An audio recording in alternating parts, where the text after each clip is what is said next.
오늘부터 3주간 동안 예수님께서 마귀에게 받았던 3가지 시험에 대해서 말씀을 나누고자 합니다. 전쟁에서 승리하는 비결 중에 하나는 적을 아는 것입니다.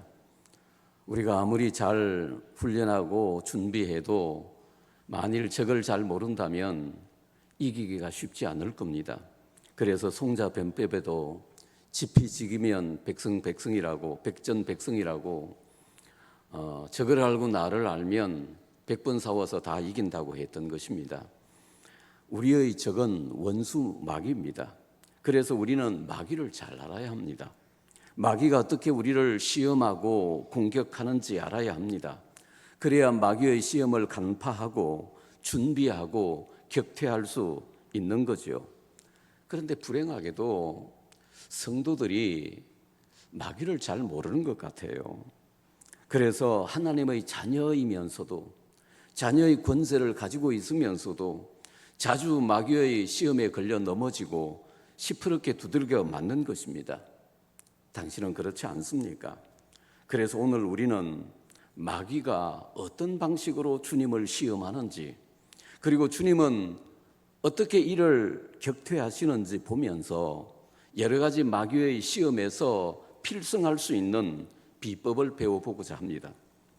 마귀는 대담하게도 사람의 몸을 입고 세상에 오신 하나님의 아들 예수님에게도 시험을 걸어왔습니다. 마귀가 예수님께 건 첫 번째 시험은 떡시험이었습니다. 때는 예수님께서 요단강에서 요한에게 물세례를 받고 또 비둘기 같은 성령을 받으신 직후였습니다. 그리고 주님은 본격적으로 복음 사역을 시작하시기 전에 먼저 금식 기도부터 하셨어요. 주님은 아무도 없는 외로운 광야에 가셔서 40일을 주야로 금식하셨습니다.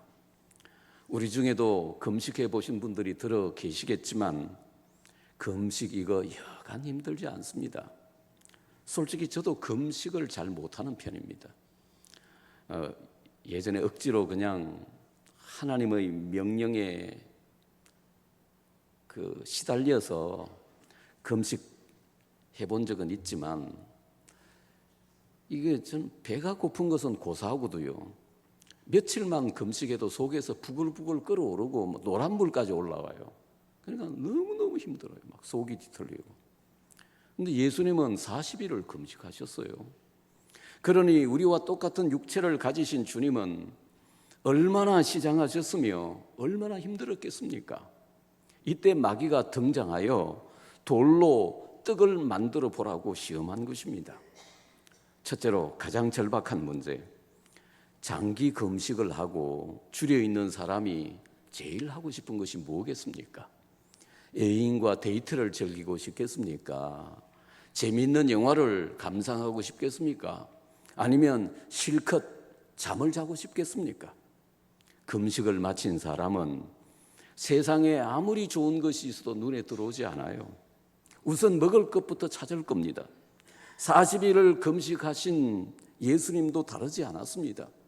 주님은 얼마나 시장하셨으며 얼마나 먹고 싶었겠습니까? 단 3일, 아니 하루라도 제대로 금식해서 보신 분들은 충분히 공감하실 겁니다. 광야에 널려있는 돌들이 떡덩이로 보일 정도로 음식에 대한 욕망이 강하게 일어날 수 있는 시점입니다. 이런 절박한 때에 마귀가 먹는 문제를 가지고 주님을 시험합니다. 내가 만일 하나님의 아들이어든 명하여 이 돌들로 떡덩이가 되게 하라는 겁니다. 성도 여러분, 우리는 사탄이 뿔 달린 험상궂은 모양을 하고 하는 말마다 거짓말이고 비논리적일 거라고 생각합니다. 절대로 아닙니다. 마귀도 아주 고상한 모습으로, 여러분, 거룩한 모습으로 나타납니다. 사탄도 자기를 광명의 천사로 가장한다고 했습니다. 물론 마귀는 거짓의 아비지만 사람을 유혹할 때는 양의 탈을 쓰고 나타난다는 사실을 잊지 말아야 합니다. 마귀는 지금 줄여 있는 예수님을 음식으로 유혹합니다. 당신이 40일을 금식했으니까 얼마나 배가 고플까? 당신이 만일 하나님의 아들이라면 능력이 있을 테니 이 돌로 떡을 만들어 먹으시오. 얼핏 보면 마귀가 시장하신 예수님을 꽤 생각해 주는 것 같습니다.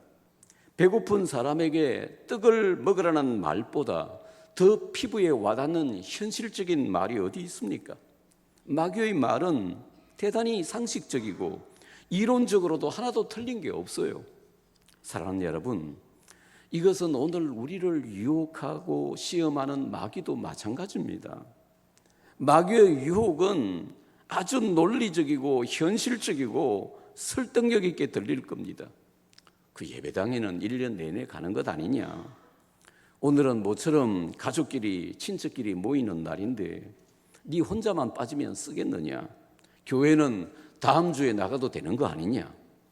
모든 사람이 진화론은 과학적으로 증명된 이론이라고 주장하고 교과서에도 그렇게 나오는데 너 혼자만 하나님이 창조했다고 하느냐? 그거 과학적으로 증명할 수 있느냐? 여러분, 말이 되고 설득력이 있지 않습니까? 그래서 우리가 주의하고 깨어있지 않으면 이건 못 이깁니다. 이겨내기 어렵습니다. 양의 탈을 쓰고 달콤한 말로 미혹하는 마귀의 불순한 동기를 꿰뚫어보는 영적인 안목이 필요한 것입니다. 사랑하는 여러분, 금식을 마치신 예수님을 향해 먹는 문제로 시험을 걸고 있는 마귀를 보면서 무엇을 느끼십니까? 우리에게도 절박한 순간이 있을 때, 뭔가 약점이 있을 때 그 순간을 놓치지 않고 마귀가 치고 들어온다는 것입니다. 갑자기 큰 돈이 필요해서 돈을 구하느라 허둥댈 때가 있죠.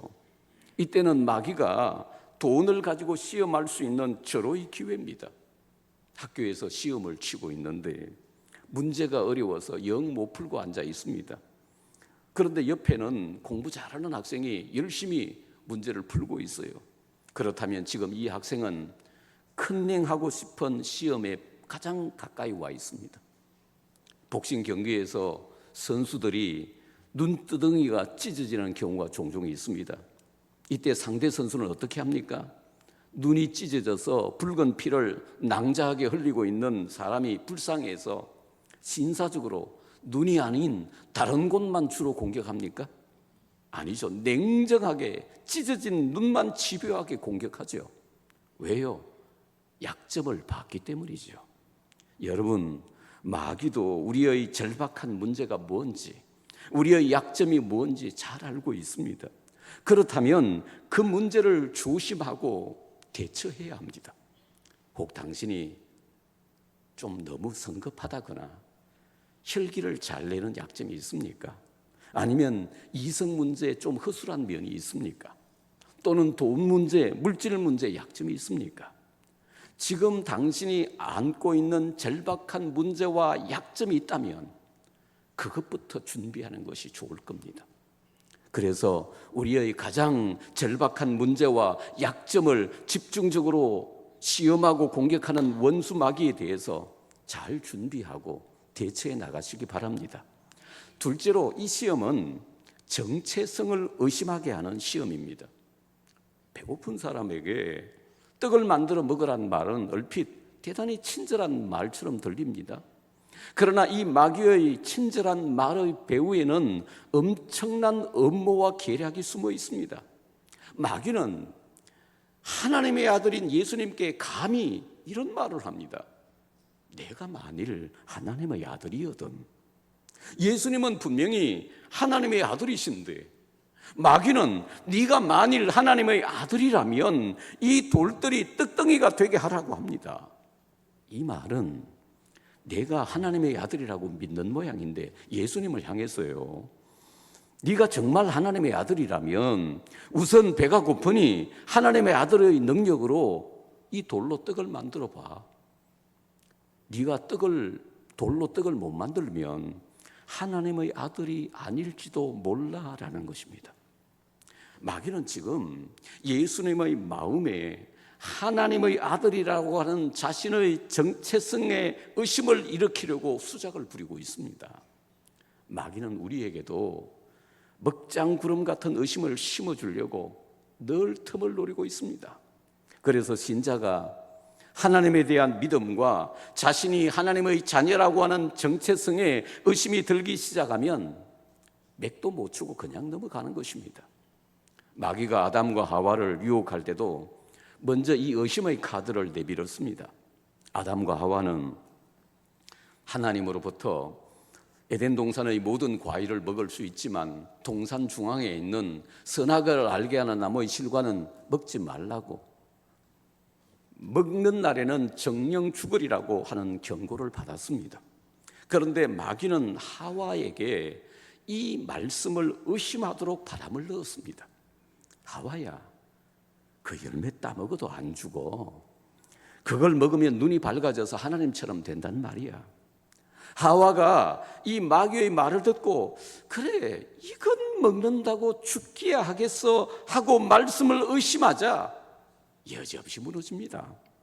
그래서 혹해서 선악과를 바라봤을 때 그 열매는 먹음직도 하고 보함직도 하고 지혜롭게 할 만큼 탐스러운 게 너무나 매력적으로 보였던 것입니다. 그래서 그만 덥석 그 금단의 열매를 따먹고 말았죠. 지금 마귀는 하나님의 아들 예수님에게도 의심의 먹구름을 내뿜고 있습니다. 그렇다면 연약한 우리에게는 얼마나 더 의심의 독가스를 날리겠습니까? 그래서 마귀는 하나님을 의심하게 하고 말씀을 의심하게 하고 하나님의 자녀라고 하는 정체성을 의심하게 하고 남편과 아내를 의심하게 하고 부모와 자식을 의심하게 하고 목사와 교우를 의심하게 하고 친구와 동료를 의심하게 합니다. 그리고 일단 의심의 마음이 들기 시작하면 그 관계가 금이 가고 균열이 생길 수밖에 없는 것입니다. 그리고 이 시험은 하나님의 능력을 개인적인 욕구를 위해서 사용하라는 시험입니다. 마태복음 21장에서 예수님께서 제자들과 함께 예루살렘으로 올라가실 때 아무것도 드시지 못해서 시장하셨습니다. 그런데 마침 길가에 잎사귀가 무성한 무화과 나무가 있는 거예요. 그래서 무슨 먹을 것이 있을까 가까이 가보았더니 열매가 없어요. 주님이시라면 얼마든지 금방 무화과 나무에 속성으로 열매를 맺히게 하셔서 배고픔의 문제를 해결할 수도 있지 않겠습니까? 그러나 주님은 자신을 위해서는 능력을 사용하시지 않았습니다. 반면에 마태복음 14장에서 예수님은 그 능력을 유감없이 발휘하십니다. 남자 장정만 5천 명, 부녀자와 어린아이까지 합하면 2만 명은 좋게 되었을 거대한 군중이 들판에서 예수님의 말씀을 듣고 있었어요. 그런데 정신없이 말씀을 듣다 보니 그만 식사 시간을 놓쳐버렸어요. 날은 저물어 가고 빈들이어서 먹을 것을 구할 방법이 없었어요. 이때 주님은 보리떡 5덩이와 물고기 2마리로 그 거대한 군중을 배불리 먹이시고 12광줄이 남기시죠. 사랑하는 성도 여러분, 못하실 것이 없는 전능하신 주님이시지만 주님은 그 능력을 개인적인 욕구와 인기를 위해서는 사용하시지 않았습니다. 오직 하나님이 기뻐하시는 뜻을 따라 연약한 백성들을 위해서 사용하셨어요. 예수님의 이 정신은 오늘날 내가 벌었으니 내 마음대로 쓸 수 있다고 생각하는 사람들과는 얼마나 다릅니까? 우리가 마귀의 시험을 이기기 위해서는 이 예수님의 정신을 배워야 합니다. 그것은 아무리 절박한 상황이라도 하나님이 기뻐하시지 않는 일은 안 하는 것입니다. 아무리 절박한 상황이라도 부정한 돈은 받지 않는 것입니다. 아무리 절박한 상황이라도 신앙을 타협하지 않고 거짓말하지 않는 것입니다. 그러기 위해서 우리에게는 하나님의 뜻을 분별하고 마귀의 음모를 간파하는 영적인 안목이 필요한 것입니다. 여러분과 제가 탁월한 영적 분별력으로 마귀의 음흉한 계략을 간파하고 모든 시험을 이기시기를 축원합니다. 셋째로, 떡이냐 말씀이냐.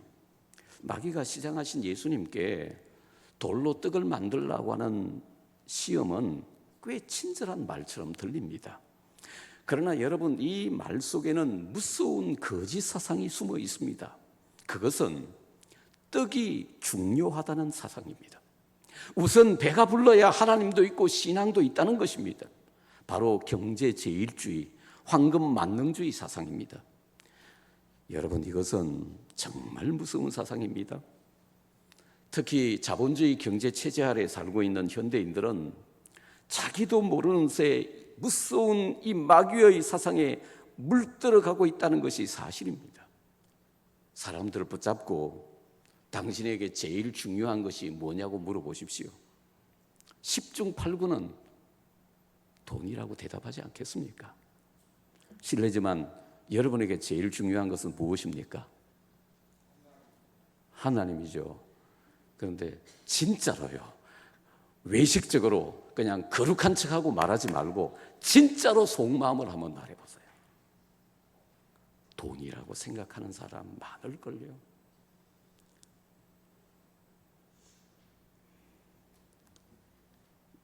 예전에 어느 교도소 벽에 이런 글귀가 새겨져 있었다고 합니다. 유전무죄, 무전유죄. 돈이 있으면 죄가 안 되고 돈이 없으면 죄가 된다는 말입니다.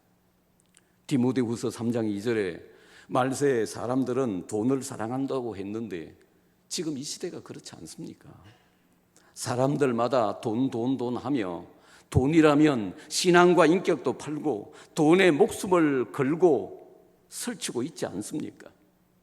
우선 떡이 있어야 해, 돈이 최고야 라고 주장하는 마귀에 대해서 그러면 예수님의 대답은 무엇입니까?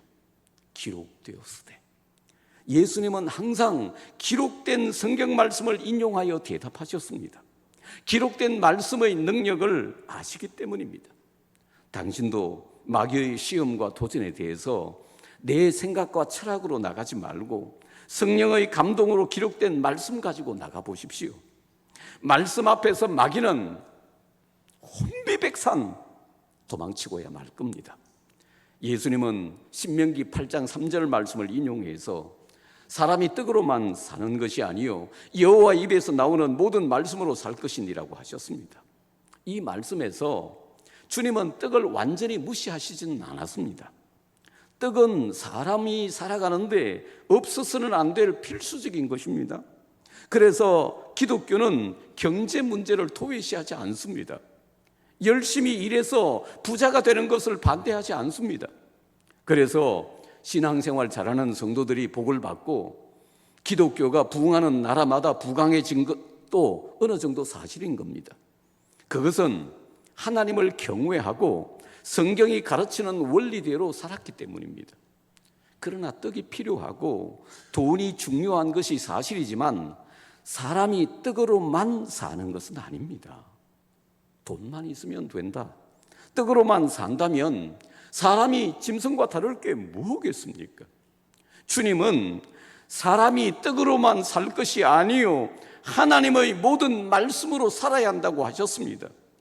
마귀의 주장과 예수님의 말씀을 면밀히 비교해 보세요. 마귀가 주장한 떡으로만이라는 구절, 에프아르토 모노를 직역하면 오직 떡 하나에 의존해서라는 말입니다. 오직 떡 하나에 의존해서, 오직 떡 하나만. 마귀의 주장은 오직 떡만 있으면 된다. 세상 사는데 뭐라 해도 역시 돈이 최고라는 것입니다. 그리고 나서 신앙도 있고 하나님도 있다고 합니다.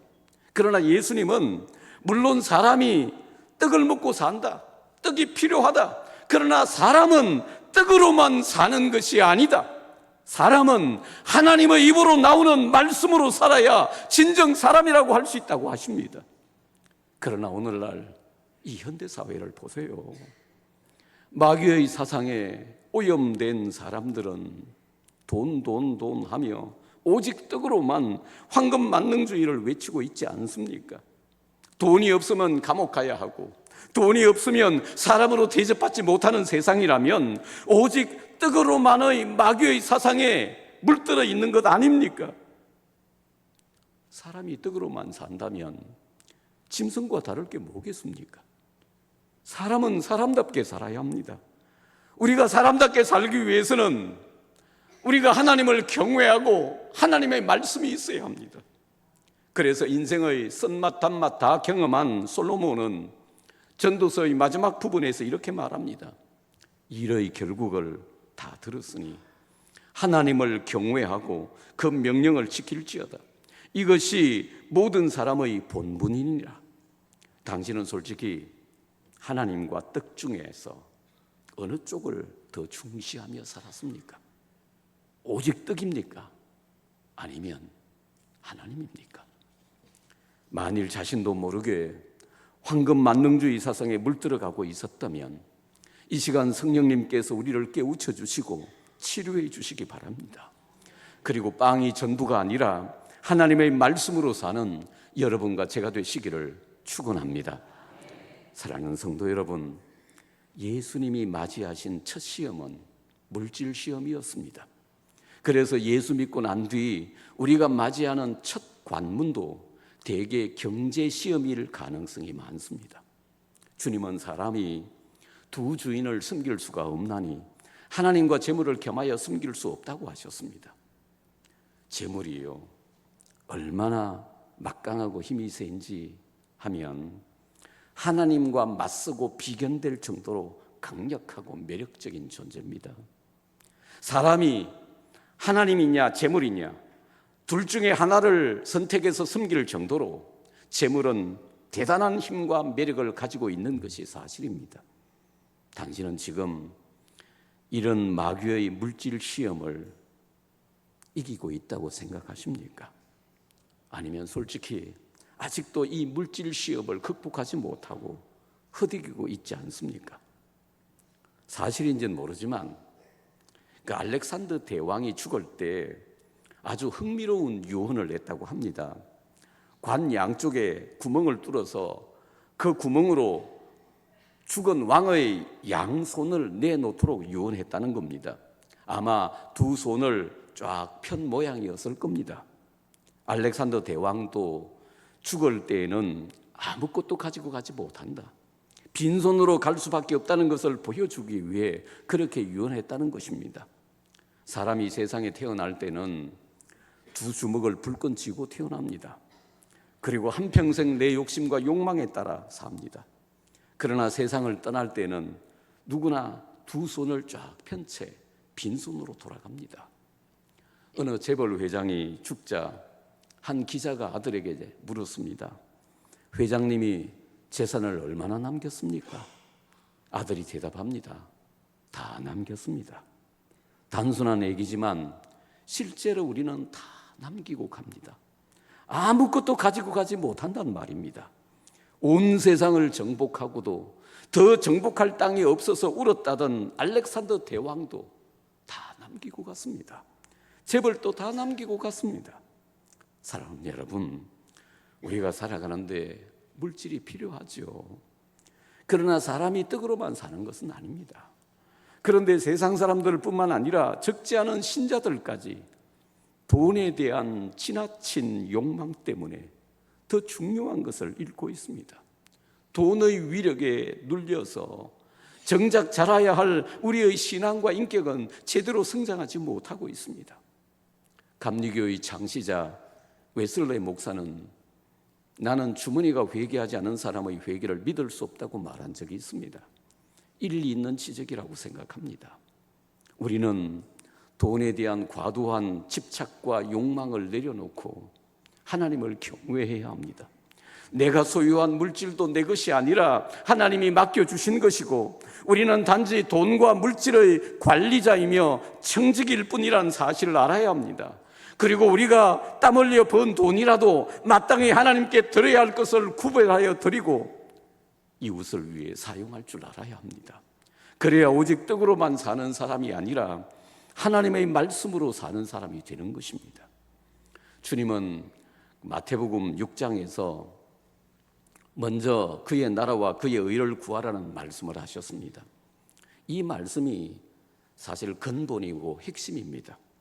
반면에 무엇을 먹을까, 무엇을 마실까, 무엇을 입을까 하는 것은 지엽적인 것입니다. 주님은 먼저 근본적인 일인 그의 나라와 그의 의를 구하면 이 모든 것을 더하여 주신다고 하셨습니다. 먹을 것과 마실 것과 입을 것은 자동적으로 따라온다고 하셨습니다. 그런데 사람들은 자꾸 이 순서를 바꾸어요. 하나님의 나라와 의는 뒷전이고 먹고 마시고 입는 현실적인 문제에만 혈안이 되어 있어요. 그런데 여러분, 아무리 상황이 급해도 세상 이익과 욕심이 하나님보다, 하나님의 나라와 의보다 앞서서는 안 돼요. 그러면 타락하고 세속에 빠지고 잘못되는 거예요. 그 손준호라고 하는 뛰어난 국가대표 축구 선수가 있었습니다. 그는 국내 프로팀 포항 스틸러스에서 뛰다가 연봉 43억 원을 받고 중국 리그 산동 타이산으로 이적했었는데 승부 조작 혐의로 체포되고 구금도 되었었습니다. 그리고 중국 축구협회로부터 제명을 당했고 이제 피파로부터도 더 이상 축구를 할 수 없는 영구 제명의 위기에 처해 있습니다.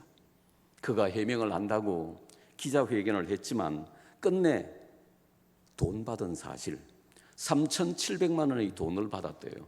그것을 해명하지 못했습니다.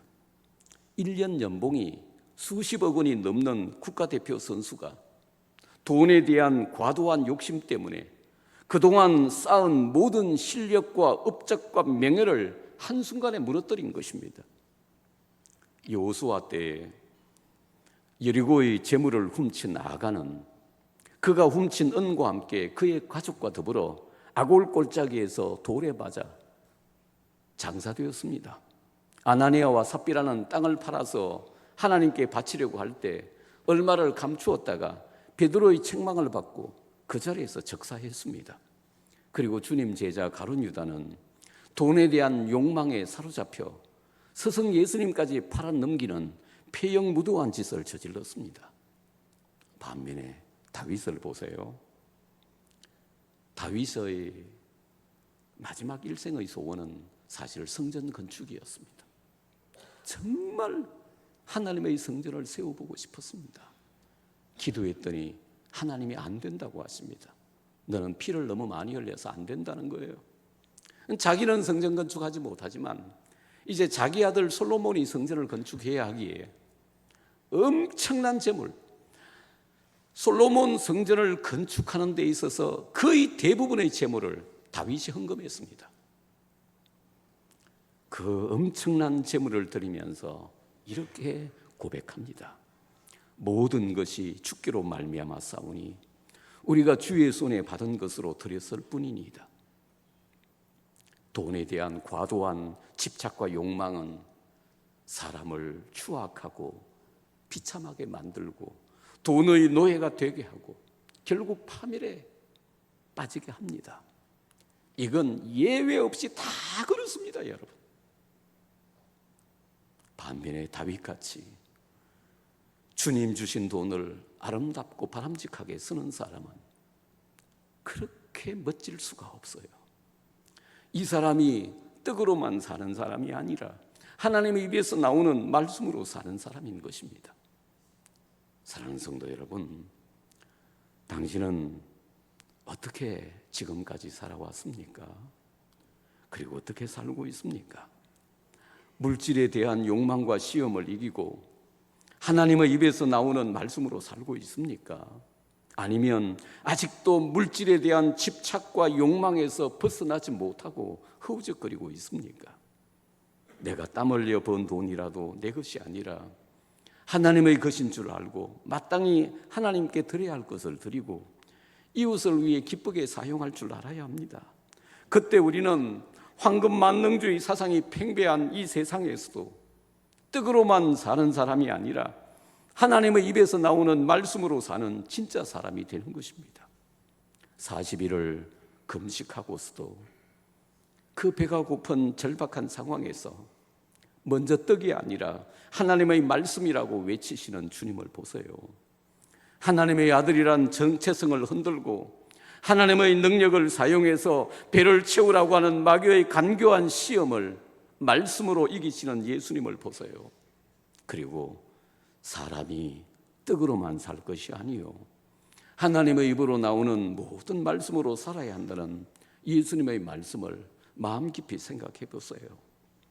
세상은 황금 만능주의 사상에 물들어 있고 지금도 마귀는 오직 떡이라고 돈이 최고라고 유혹하지만 우리는 하나님을 경외하고 하나님의 입에서 나오는 말씀으로 살아서 모든 물질 시험을 이기고 오히려 물질을 지배하는 멋지고 당당한 그리스도인들 되시기를 주의 이름으로 축원합니다.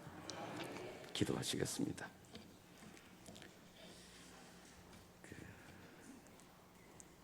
여러분, 우리에게 다가오는 1차적인 시험이 예수님의 첫 시험이 이 떡 시험이었듯이 경제 시험일 가능성이 많습니다. 그런데 이 물질 시험, 떡 시험을 통과하지 못하면 다른 건 볼 것도 없습니다. 이걸 이겨내야 합니다. 하나님을 경외하며 예수님의 정신으로 떡보다는 말씀을 붙잡으면서 이겨내야 합니다.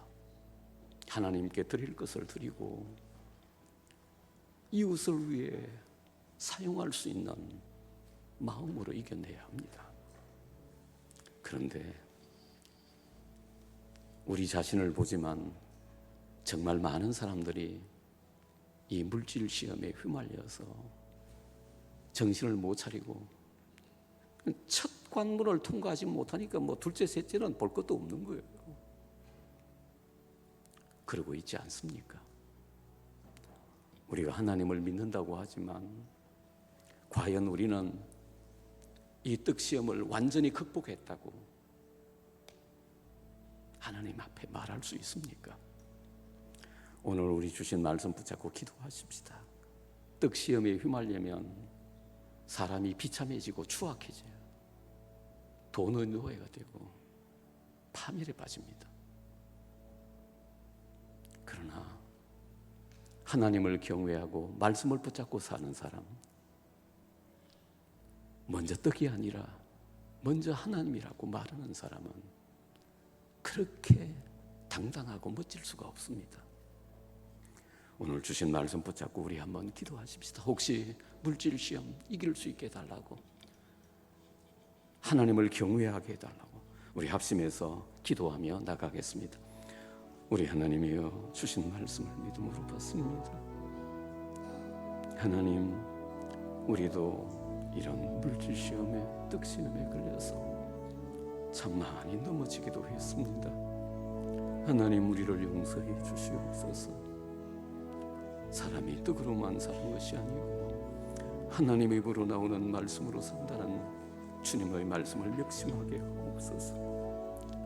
분별력을 주시옵소서. 하나님, 약점을 물리치게 하옵소서. 하나님을 경외하며 하나님을 섬기며 우리 이웃을 돌볼 수 있는 마음 주시옵소서.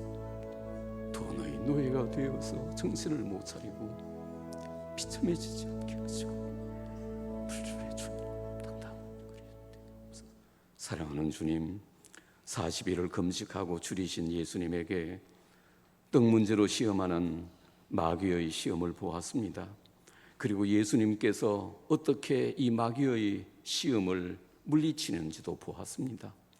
우리가 절박한 상황에 빠져 있을 때, 고질적인 약점이 있을 때 우리의 약점을 물고 늘어지는 마귀의 술책을 간파하는 분별력을 주시고 지혜롭게 준비하고 대처하게 하여 주시옵소서.